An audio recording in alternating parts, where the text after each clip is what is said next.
I got the tube tester set up here because this morning I made a trip to Maumelle, Arkansas, which is about 18 miles from where I live. It's right off Interstate 40 heading toward Little Rock.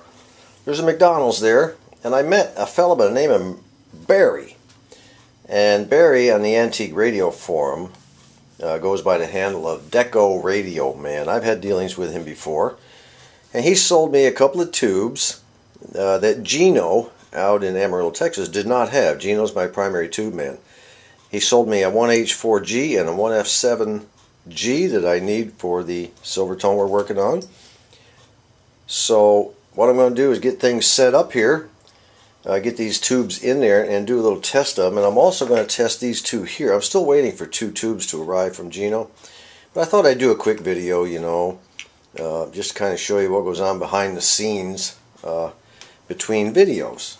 And so while I'm setting this thing up, getting it ready, here's a little info about Brother Barry.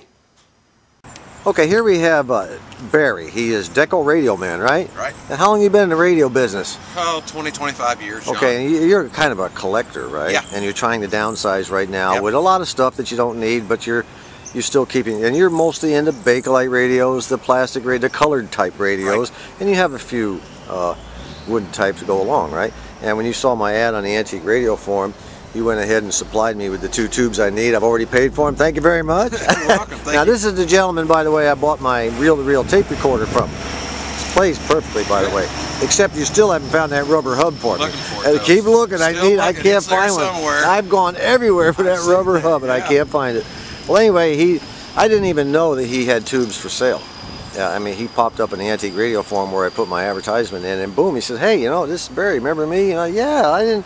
Well, you know, we're here at McDonald's again in Maumelle, Arkansas, and right where I got my reel-to-reel from you. And he now gave me a couple of tubes. What else? This McDonald's place so much passes stuff back. I hope they don't think we're dealing drugs or something. You give me some money, and I give you a small package. That's right, little package. Yeah. Okay, what else you got that folks might be interested in for sale? You know, give me the 1-minute Reader's Digest version in case someone might want to know. Well, as a collector, and I go to many of the shows, I really get into parts, and so the parts that I have a lot of, I do knobs, have lots of knobs, and I do lots of tubes. I used to do lots of grill cloth, but the fellow that makes the grill cloth is out of business and it's not available. Yeah, that's There's a bummer. Some guys coming along that says they're going to make it. It'll be longer than I think they'd like to be. Yeah. And then, you know, the sets that I would like for my collection, I'll buy. And so I sell the knobs and the tubes, and then just other stuff that I've accumulated over the years. Do you have any of this listed on the website anywhere so no, people know? I do it all. Primarily, I do it on Antique Radio Forum, where sometimes I'm looking for things, but primarily I see a wanted to buy, and I know I've got it, and I pop it up because I do a lot of stock trading in the daytime, so I'm around the computer quite a bit, so I just pop into Radio Forum, and just like you yesterday. I was surprised to see it. I was surprised when you popped up and said, "I got the tube." I was like, "What?" I didn't. If I'd known that, I'd have called him first. Well, you know, I deal with Gino out in Amarillo, but you're right here in Little Rock. You know, and I love Gino. He's a great guy. He's a fantastic fella. But Gino's about as quick as I am. It's always a race to respond. It is. Gino is. Yeah, he's fantastic. I bought many tubes from Gino. And he's a class guy, as most of the guys on Antique Radio Forum. Yeah. Whoever says, you know, sends the PM first, the other guys back off, as I do. I mean, you honor a point. First up gets the chow. You know, in the chow line. Yeah. And so the stuff that I sell, I know what the going prices are, and I'm not after top dollar. I'm going to make a buck on it, but I'm not interested in selling somebody a $15 tube for $20. No, I appreciate I appreciate you giving me good deals on the price too. Gino does the same thing with me, and of course that reel-to-reel. That was a heck of a deal, you know. And $35. I mean, I took it home. I completely cleaned it, cleaned the heads, demagnetized it, did all the right things, you know, hooked it up. It works perfectly. It was great. It was perfectly. It was top of the line for its day. I was the original owner. Oh, really? Where that clip went from. Well, you're going to have to find it. I'm going to have to send my guys to talk to you. Okay.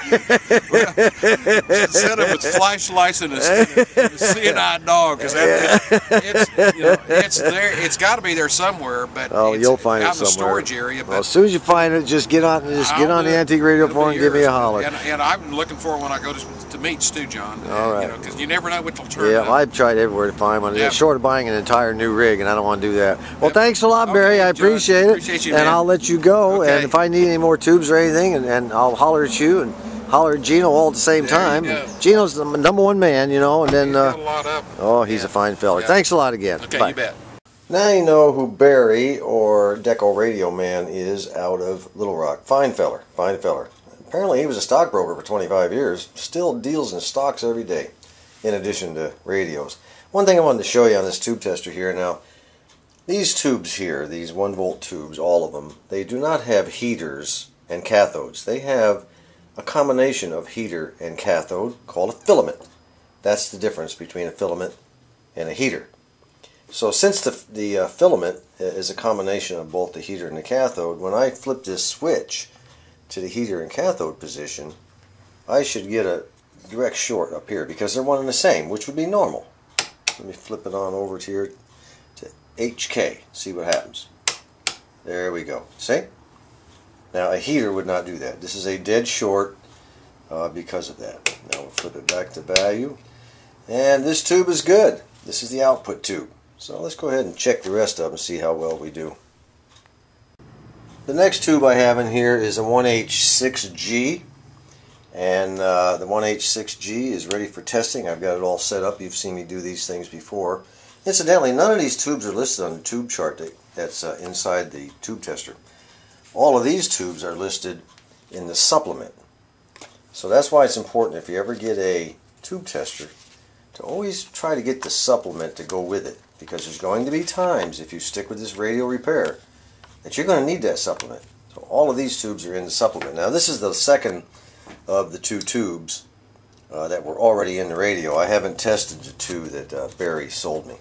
So this one here is a 1H4, and according to the 1H4 data right here, it should read 0.55, no, 1H6, a 0.37 to 0.50.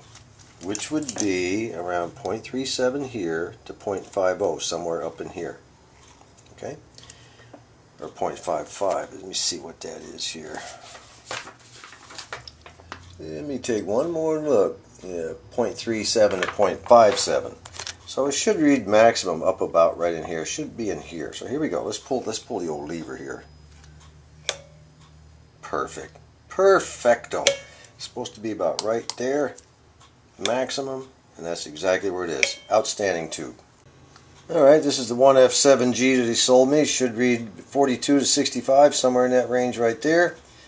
Let's pull the lever and see what happens. Look at that. Ooh, fantastic. Way up there.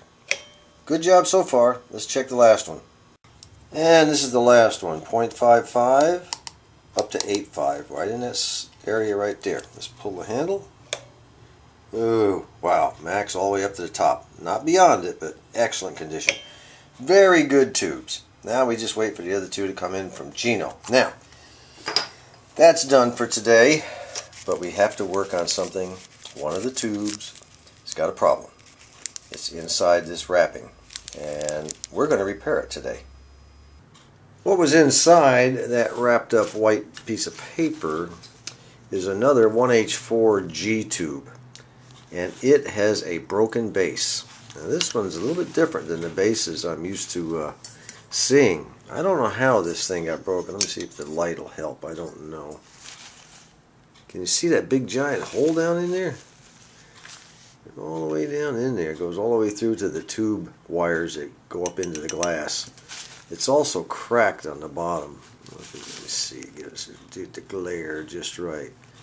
See, there's a hairline crack that goes across there. So what I've got to do, this tube tested good, at least before. I don't know if it's going to test good now, but I don't want to be jamming it in, taking it out of a tube socket and risk damaging the socket base even more. So what I'm going to do is I'm going to, use what we learned when we worked on the Atwater Kent Model 37 speaker cone.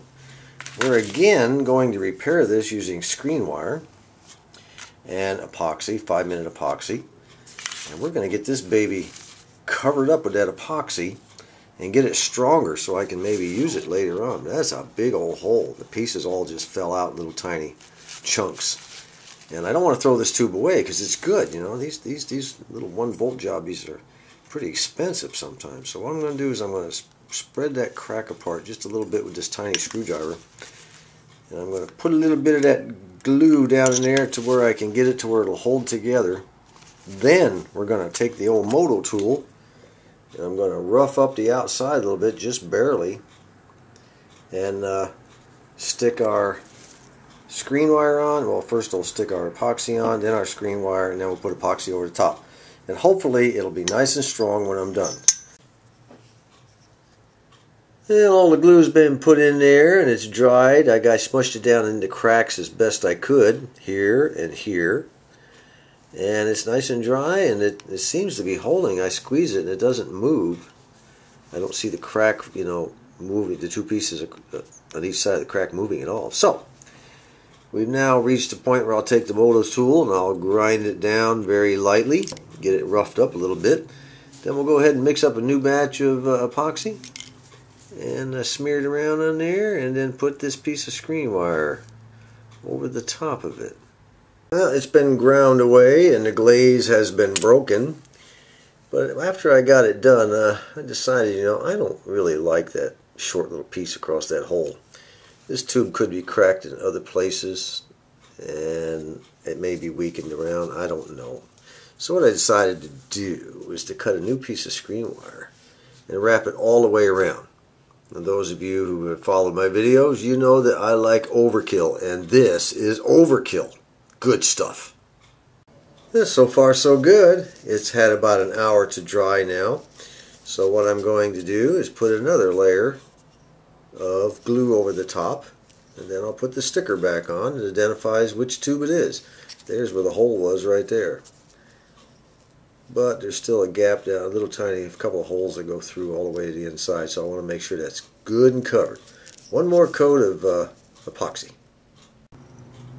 Well, that's it. We've got everything glued on. On second layer, it's hardened up like a rock. Put the label back on. There's no label on the tube. And I didn't get much glue, if any, up on the globe. I'm kind of happy about that. That's so strong you could probably hit it with a hammer now and it wouldn't break. So one more saved from the trash pile is the way I look at it. And I just wanted to show you one way to do it. There's a million ways to do it. This is just one of them. Come up with your own. Remember, my motto, you guys are always expected to do better. And of course, last but not least, we'll go ahead and do the check on that tube. It's supposed to read 5.5 around in here to 8.5. Right in that area right there. Let's pull the old knob and see what happens. Ah, good shape. Good shape. Looking fine. Right in the center. Until next time, this is John.